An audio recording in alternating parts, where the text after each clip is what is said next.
Failure is not an option. I've had my ups and my downs. Phelps with 10 meters left. 3 minutes too good. The crowd roaring. Freeman wins gold. I think it's an absolutely breakthrough experience. Welcome to the Physical Performance Show, the show designed to inspire the pursuit of your physical best performance. I'm your host, Brad Beer. Listen in as we delve into how the world's top physical performers achieve their success, as well as the highs, the lows, and the journey of getting there. Let's get ready, set, let's go.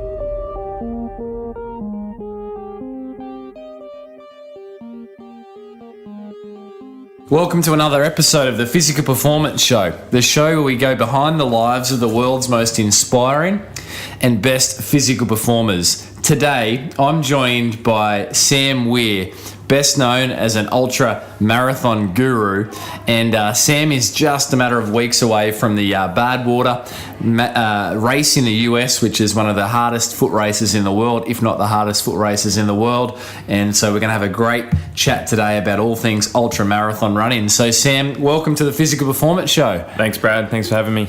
Hey, straight out of the gates, what's one thing that scares you? For pumpkin. Pumpkin? What's so scary about pumpkin? I was trying to think of everything running related, but nothing really scares me in the running world, so I'd have to say pumpkin. I think it's just the texture. All right. That's the first thing that popped into my head. So, and you've just recently become a father? Yes, correct. So I've got a little 4-month-old, which is Harper, and she's doing amazing, so... Beautiful. And Harper hasn't got on the pumpkins yet, no solids yet? Well, we actually tried her on solids this week, and she loves pear. So hates vegetables, but loves pear. There you go. Is that one of your magic fuel sources too, pear? Not on race day, no, but potato is. Potato. Sam, tell us about the one performance to date in your ultra marathon career, which we'll unpack as we go, that is the most memorable and that you would say is your greatest achievement to date. Definitely was the Anzac Ultra, which was run April last year. It was a one-off event to basically coincide with the 100 years of Anzacs. It was 450k on a 75k loop around Canberra, and it was basically as soon as the gun goes, you keep running till you had clocked off the 450. And my race strategy was basically just to run hard until I failed. So ran the 225 straight. Had the night off because of hypothermia, basically wiping out half the field, and then ran the next 225 straight again and ended up securing a win by 21 hours.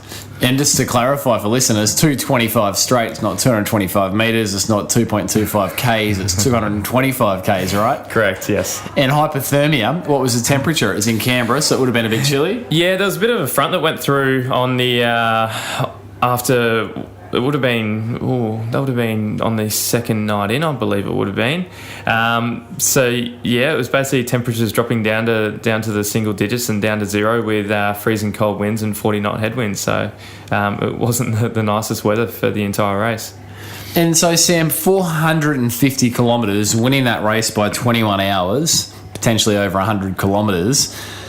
How do you prepare for a 450k foot race? Talk us through that. For me, there was no preparation in saying that I was going to up my mileage or try and match a week of running 450k. It was all about just getting mentally strong.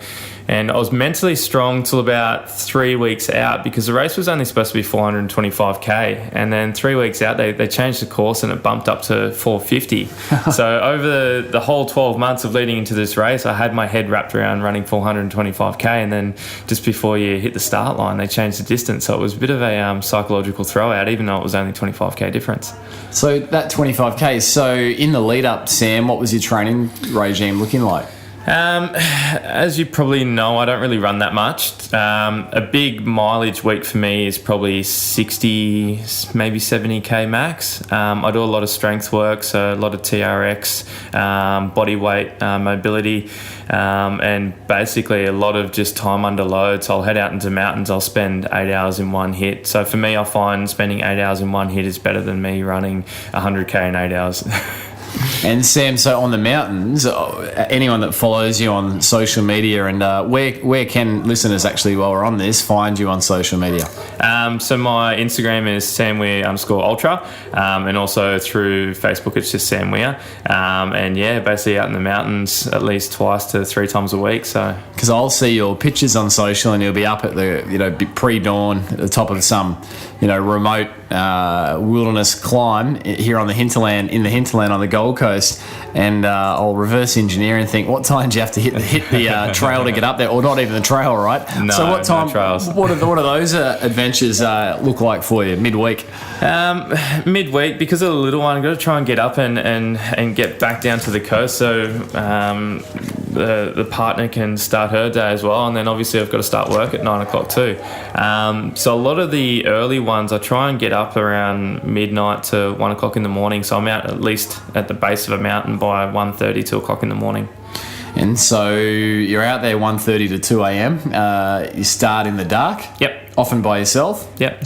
What's the freakiest thing you've seen at that hour of the morning? Oh, mate, I've seen lots. I've seen a man in his 60s running at me naked down the middle of the road. I've seen guys laying in the middle of the road. I've seen fireballs. I've seen drug labs, gunshots. Kind of seen it all. So. Really? Yeah. And snakes? You would have had fair share of snakes? Yeah, definitely. You're definitely guaranteed to at least see 1 or 2 minimum snakes a morning. Yep. Any close encounters? I actually had one. I took a mate up to this secret spot out the back of Currumbin. That would have been about 2-3 weeks ago. And as we were coming back down again, I said to him, I was like, just be careful, because if you stand on a snake, you're in strife. Because if it's a venomous one, which are normally browns and red bellies up there, but browns are the ones you got to worry about, you basically got to sign your will away, because there's no rescue up there. It's going to take me another 6 hours to try and drag you back up to the summit, or at least that time to get you back down to the car. And sure enough, as soon as we got down to this volcanic field, he stood straight on a brown. And he was lucky enough that there was a stick laying across its body, so when it went to jump up at him, the stick actually stopped its head from getting towards his ankle.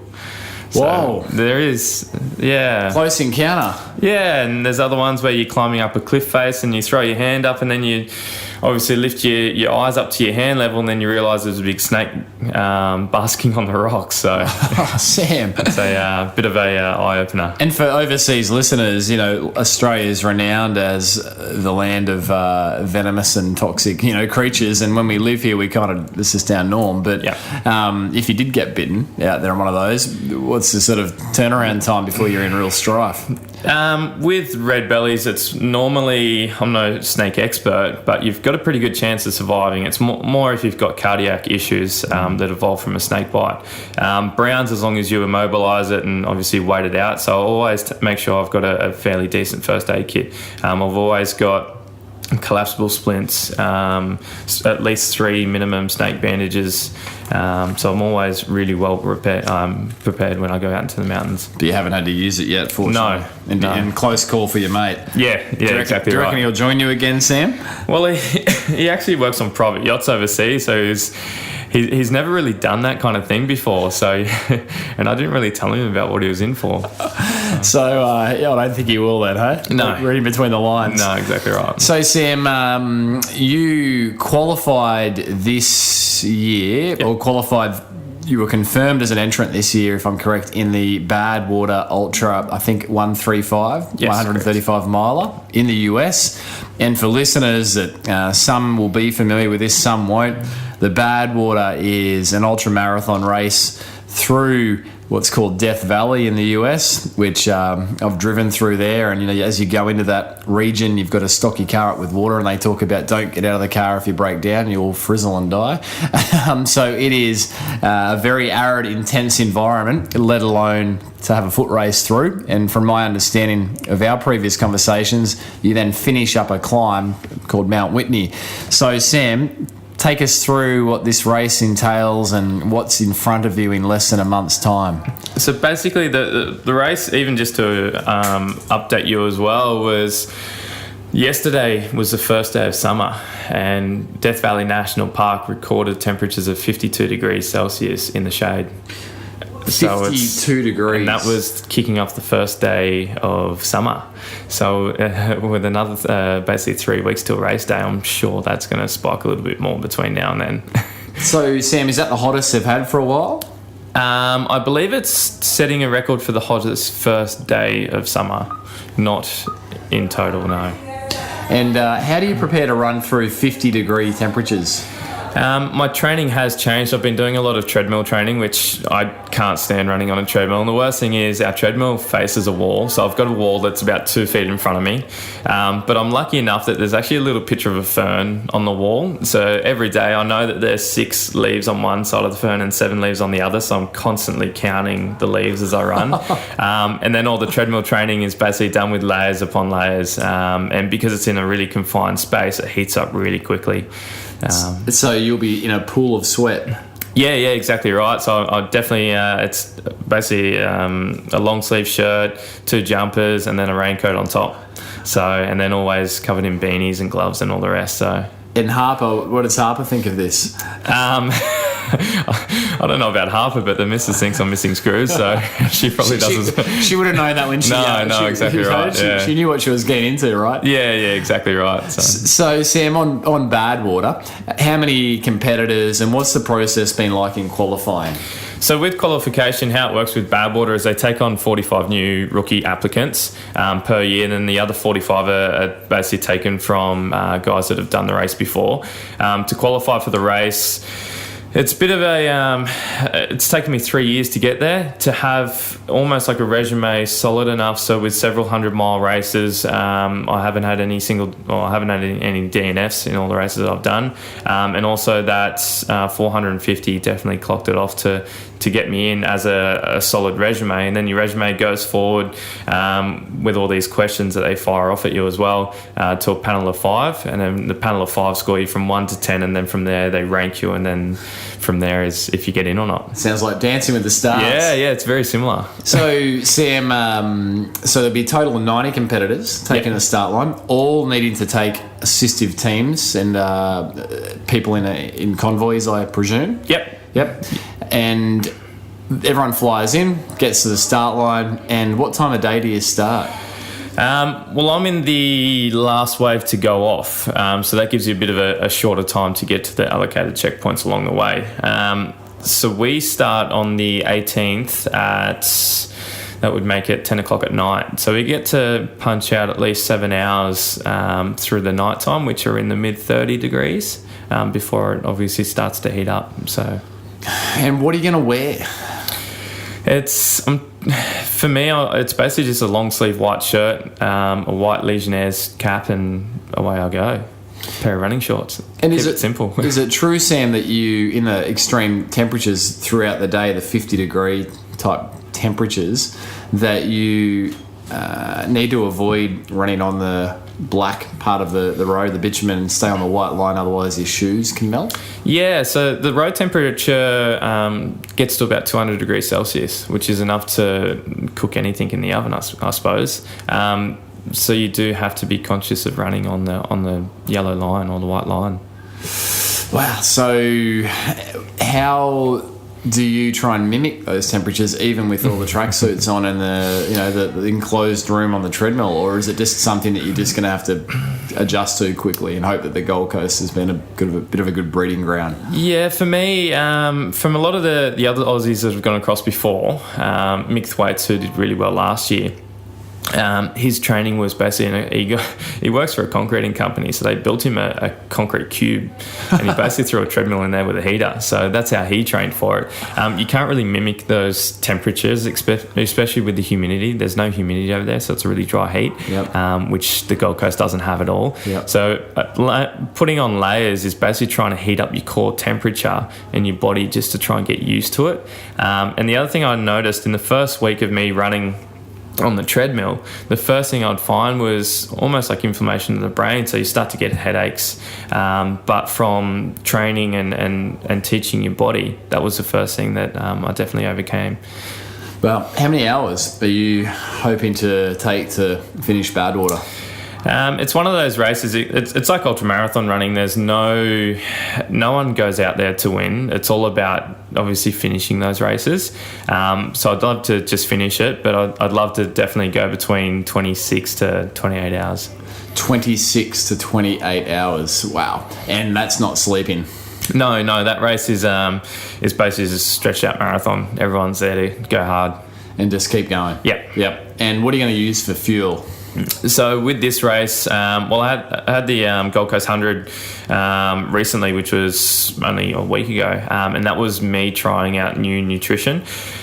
So we worked on more of a high liquid form than solids, just so it's easier to digest on the run, and also to increase basically your hydration throughout the race. So for this race, we'll run on a fair amount of liquids. Normally for Badwater, most crew go through about 80 litres.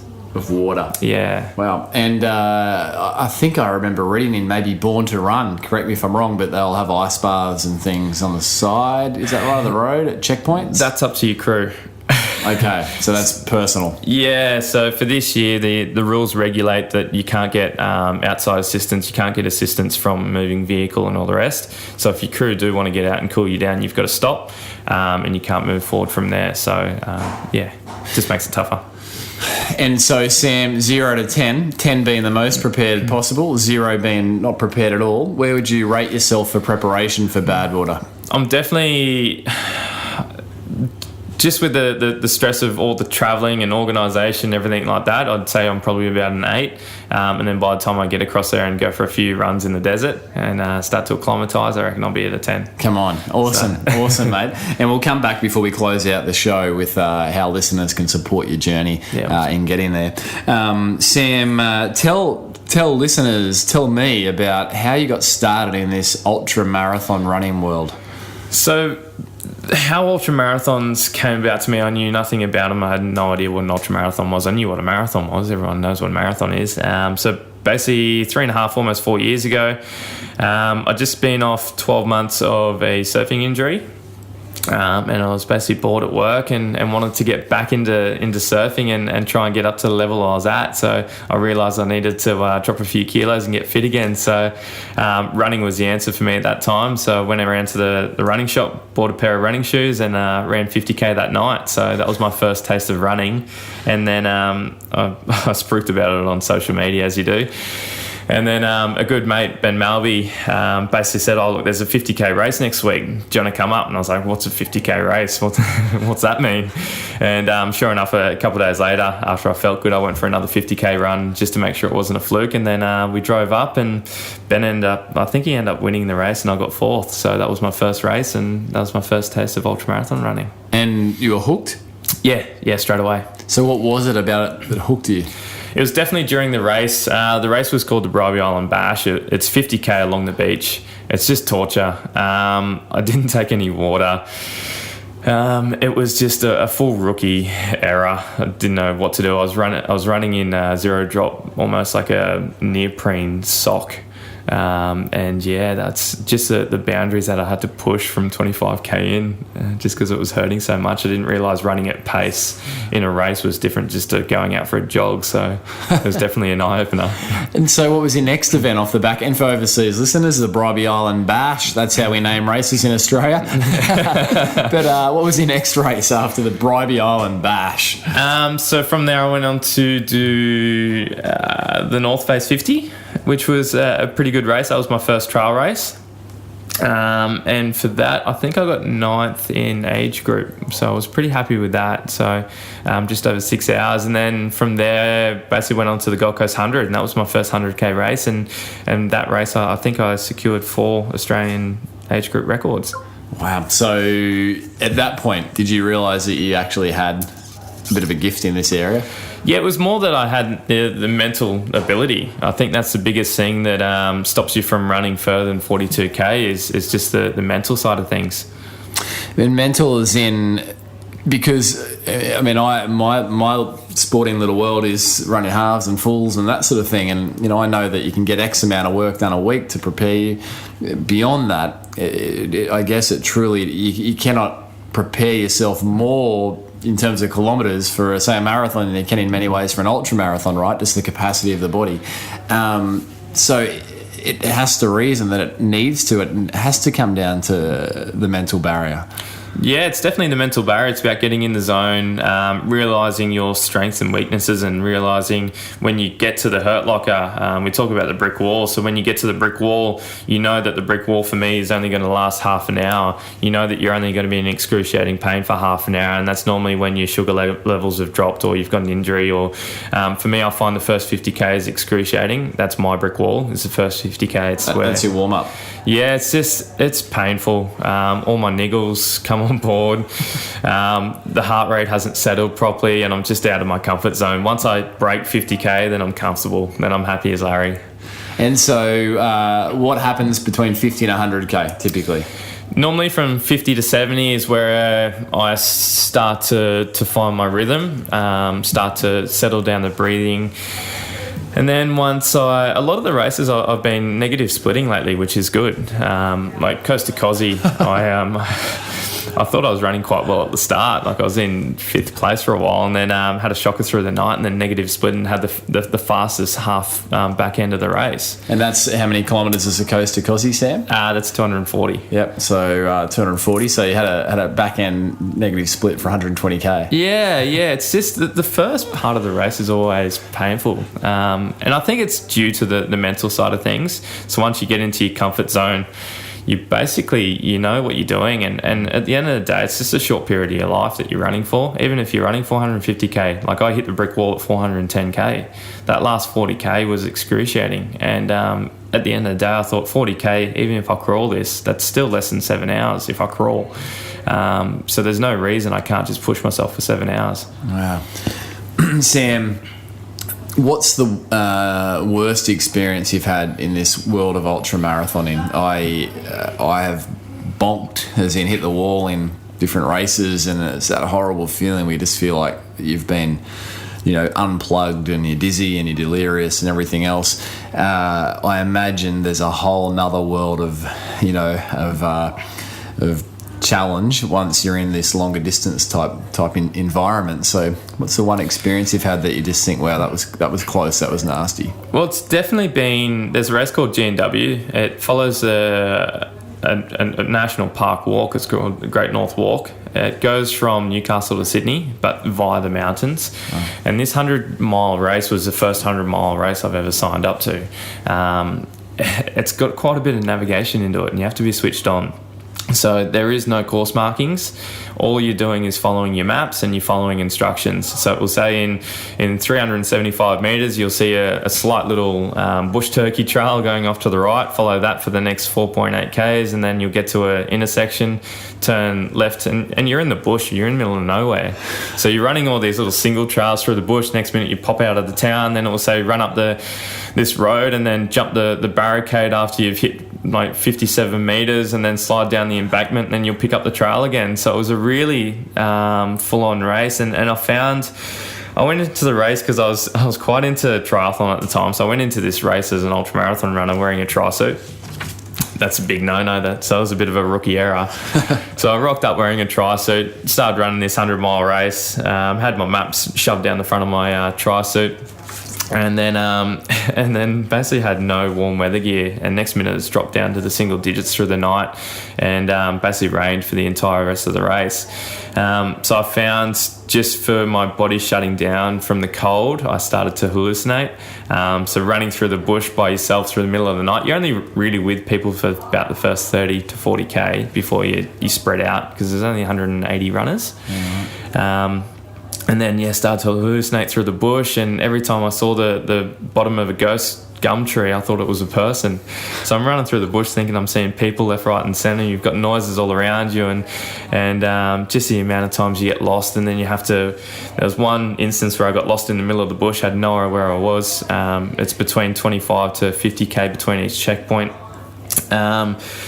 I basically had to pull out the map, pull on my previous training of navigation, and do a back bearing and find out where I actually was, and then back trail to where I took the wrong turn. So, just having to be switched on to not stress and panic and call the Wow. And any medical dire situations that you've been part of?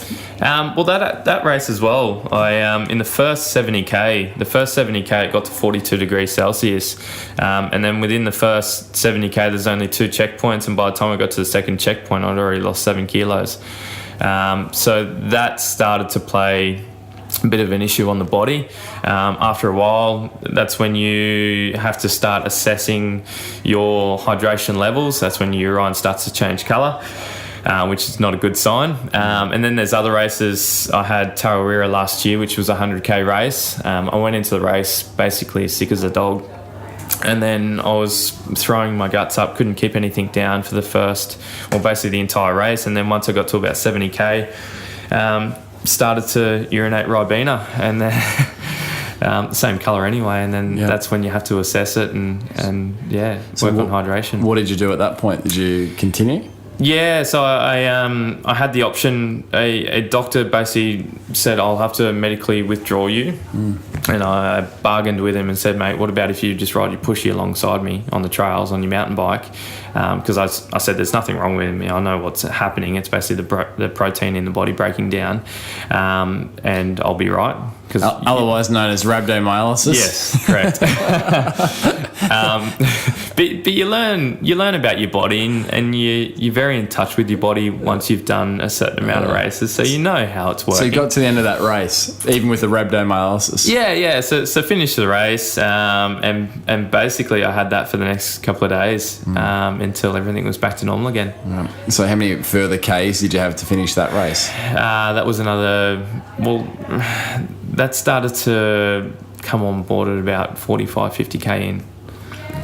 And it was a 100k race? Yeah. Okay, so you had to carry the whole back end with that. So Yeah. Wow. And Sam, in terms of people looking to potentially take on their first ultra marathon, what's one bit of advice you'd give to first-time ultra marathoners? And I'm not sure whether 50k is classified as an ultra or 100k. In my mind, I know that 50... Depends on who you talk to. Yeah, I know. So what's your view on that? It's definitely changed over the last couple of years how ultra marathons have come more prestigious, and everyone wants to add it to their bucket list. So 50k now is just a standard marathon. Especially guys out of the States, like a proper ultra marathon doesn't click over until you hit 100k. So 100Ks, and Sam, in terms of your best training session, what's the longest training run you've ever done? There's been a couple, there's been a few where I've gone out into the mountains and I've come back and it's been 80, 90k. Sometimes I've run to Byron, so that's another 75k. So from the Gold Coast? Yeah. Just bored at work and then knocked off at 5 and thought I'll just keep running. So and what do you do? Get picked up from down there or stay the night? Yeah, well, that was actually a funny story, that one. So I finished work at 5 o'clock, had my runners in the car, and I was like, I'll just go for a run down to Burleigh. Got to Burleigh and I was like, I might as well just keep running down to Cooley. Ran down to Cooley, and then I was like, I might as well go down to Kingy, and then just kept on pushing, and next minute I was out the back of out the back in the mountains of Byron. So, and rang the old man at 3 o'clock in the morning and asked if he could pick me up. Tell us, what was that phone conversation like? How did it go? I basically rang him and I said, "Oh, Dad, you want to pick me up?" And he goes, "Oh, where are you?" And I'm like, "Oh, I'm down outside a bar." And he goes, "Oh, why don't you just run home?" I was like, "Oh, well, I've almost died a few times on the way down with certain things that had happened along the way." So, what certain things? I was running down through Blackrock. This night, I should say, it was about 30, 40 knot southerly, and it was pelting down rain. And I was running down the middle of the road so I could run off the white line, had my head torch on, and then all of a sudden a car went flying past with, it must have been 4 or 5 blokes in there, and they've all pegged out their glass bottles at me, and they're doing 100 clicks. So I've jumped into the bush, and next minute they're thrown on the brakes and done a U-bolt and come back, and they're yelling out things out the window trying to find me. And I was laying down in the bush, and this happened back and forth for another 4 times. So I decided to turn my head torch off. And with the same guys, Sam? Yeah. So they were just tracking backwards and forwards looking for me. But I was laying down in the bush. So I'd get back out on the road in between, keep running, and then see their lights turn around. So I'd jump back in the bush and hide again. Jeez. I had no choice. I had to keep pushing forward. And then once that happened, I decided to run without a head torch because I thought it'd be safer. So I was running off the white line in the middle of the road. It was quite dark. That's all I could see. And then that's when I came across, I could see this figure running in front of me. And this stretch of black rock's, I'd say about 20k long. And it just goes from Casuarina, or basically south of Casuarina, down through to Brunswick Bar, that stretch along there. And next minute, I've seen this figure run in front of me, so I've flicked on my head torch. Just as I've flicked on my head torch and looked forward, there's this naked guy running at me down the middle of the road. And I've freaked out, he's freaked out, and he's ran back into the bush. There's no houses around, so it's just empty national park. He's just run back into the bush, so I had no idea what he was doing. What do you think he was doing? He must have been on drugs. There's no way that a person is running in the middle of the bush at 2 o'clock in the morning. So it's just, yeah. Wow. And then I thought I'll get off the main road and I'll just shortcut through sugarcane farm. Worst mistake I've ever done. What happened? It was just, when it's so windy and you've got sugarcane that's way over your head, another 3 feet higher than your head, and you're walking in between the sugarcane, you just think you're in a horror movie. But for me, that was a shortcut.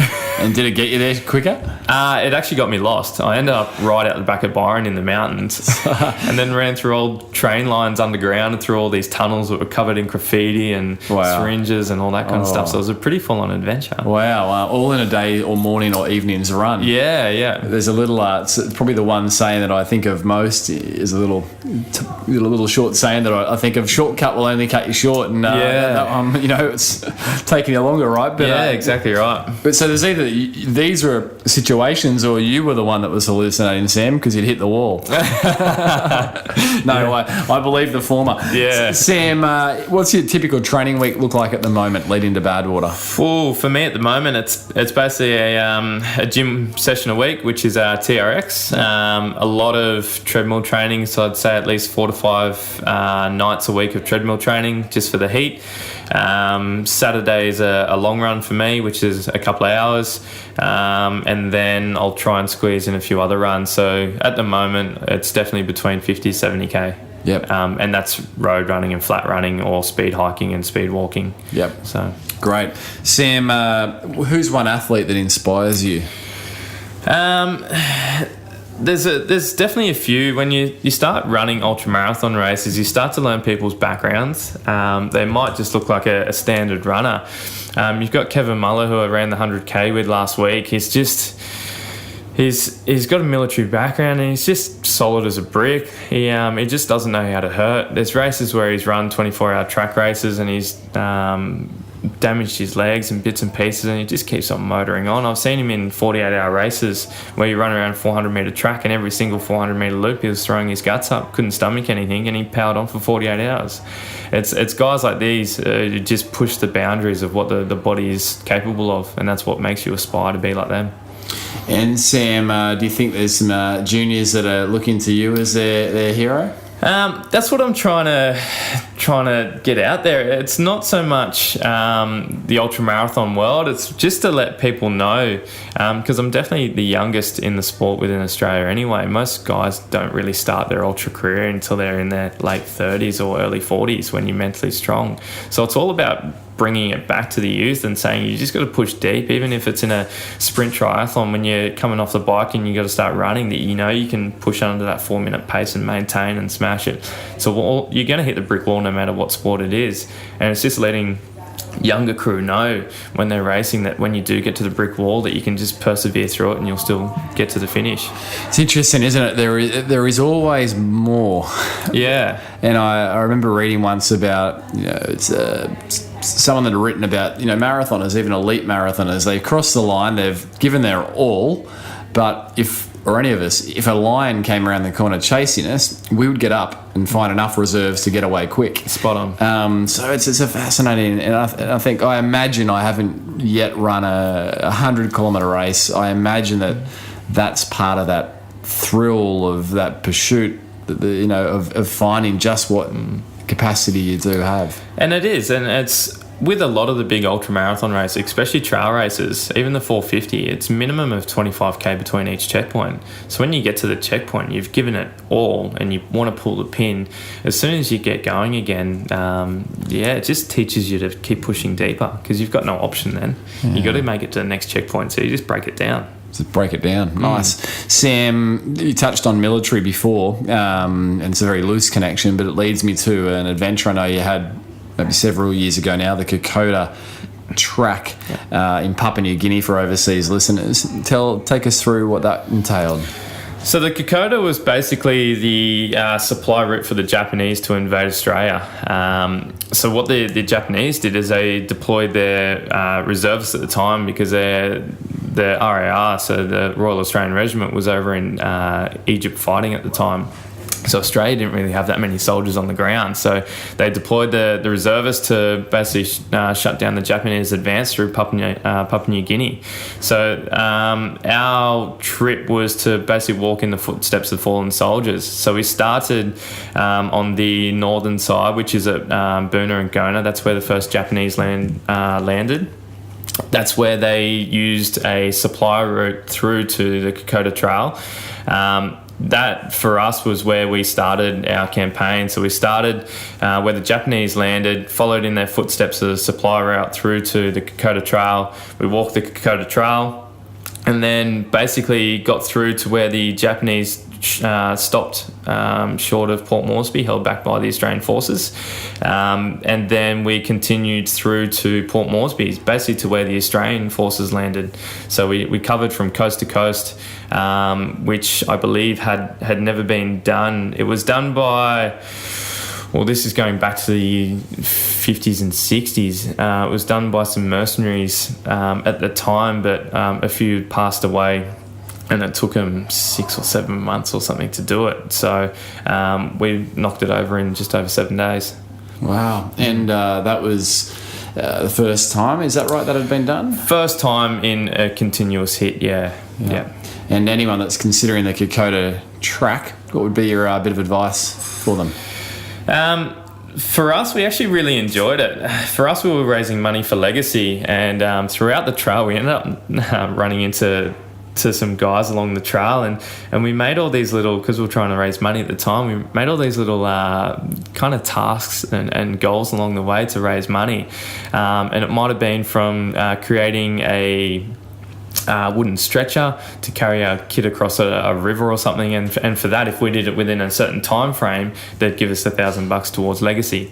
There was another one where through Imita Ridge, it's actually a race record for who could get up it fastest. So I had my 25 kilo pack on, my boots on, and ran to the top of a ridgeline in the quickest time that's known, and basically that got us another $1,000 donation. And another one was another ridge passing, and we had to throw a football between me and another bloke, and it had to continuously go backwards and forwards to the top of this ridge line. And if we got it within 35 minutes, we got another $1,000. So it was all these little things along the way. So we had a really fun time on the Kokoda.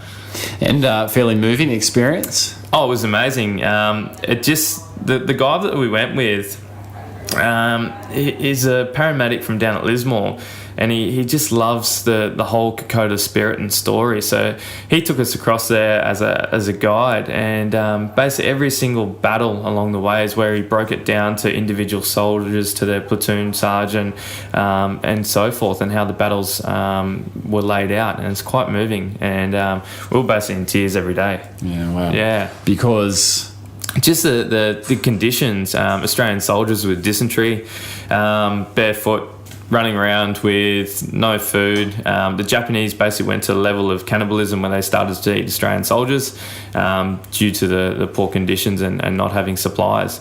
And then there was one which was a few battles that stood out where 5,000 Japanese lit lanterns all at the same time through the night time and basically flanked the Australian soldiers. But as they did, they lit the lanterns to show to intimidate the Australian soldiers. So through the night time, the Australians were looking out over this ridgeline. Next minute, all the ridgelines around were lit in lanterns, and then they put the lanterns out, moved forward, relit the lanterns, and then they assaulted the Australian forces and basically wiped them out. So it's quite moving, and there's still telltale signs on the trail that you walk past. Foxholes were where Australians dug a manhole, and then between foxholes there might have only been 2 feet where an Australian foxhole was where a Japanese foxhole was, and it was basically to the point where they were that close that they could not shoot each other, so they had to basically wait it out through the dark and then try and jump over the top with a bayonet. wow. Yeah. Sam, outside of the ultra marathon world and ultra events, what's one bit of advice you'd give to physical performers who are looking to pursue their physical best? It's just knowing that your body's capable of anything that you want it to do. It's all mentally getting there to start with. Try not to say no to anything. For me, over the last couple of years, whenever someone brought up an idea or a crazy idea or a race came up, it was for me to say yes to everything.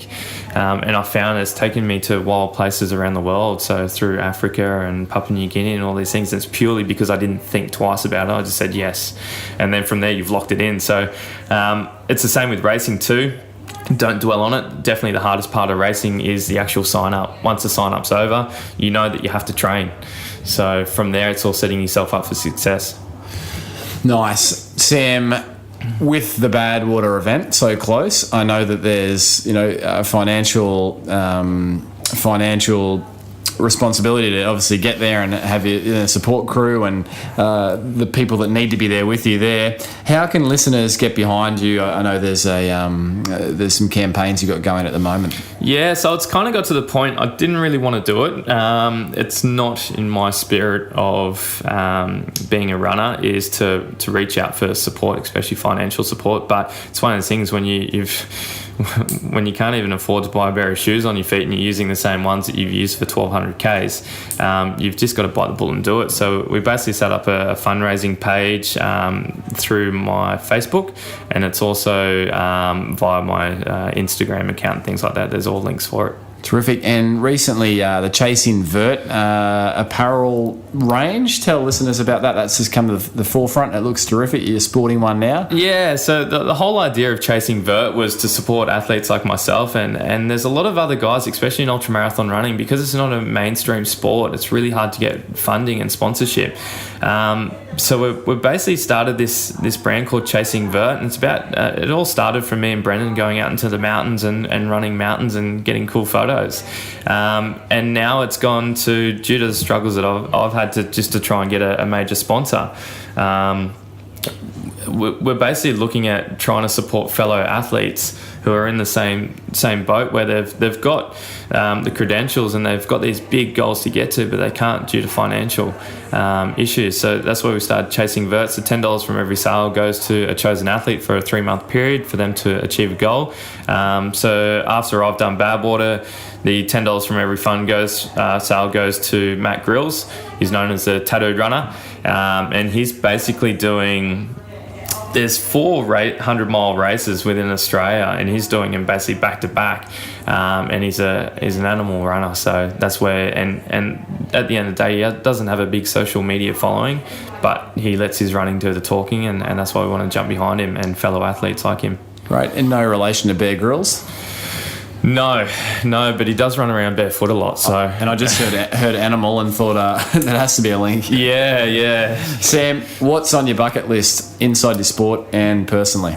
My bucket list involves finding plenty more mountains to go conquer. It involves doing the Barclays 100, which I'm probably sure you've heard of. It's 100 miles through Tennessee, and I believe it's only up to about 16 people have ever finished the race, and it's been running for 30 odd years. Oh, wow. So I'd love to do those races. I'd love to run across the Simpson Desert unassisted. I'd love to do a credit card run. For me, I've got this thing in my head called a credit card run, where you basically just grab a credit card in your back pocket and just keep running to see where you end up. Sounds like a holiday for an ultra marathon. Yeah. So I've got a lot of things on my bucket list. And personally? What's that? Personally, outside of your sport?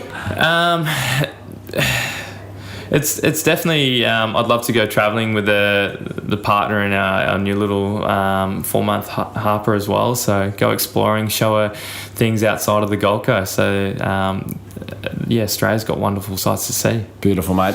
And Sam, last question as we bring it in to close. You're on the start line in 3.5 weeks.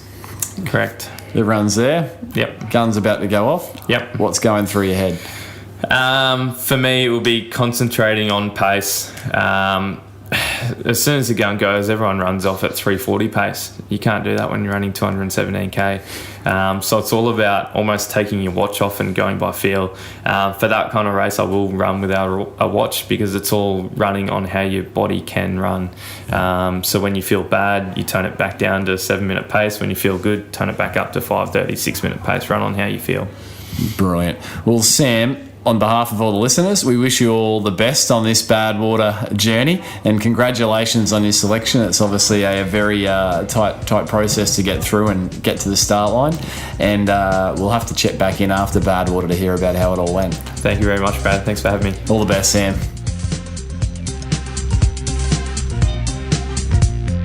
Coming up on episode 15 of the Physical Performance Show, I sit down and fulfill a dream. Yeah, a dream.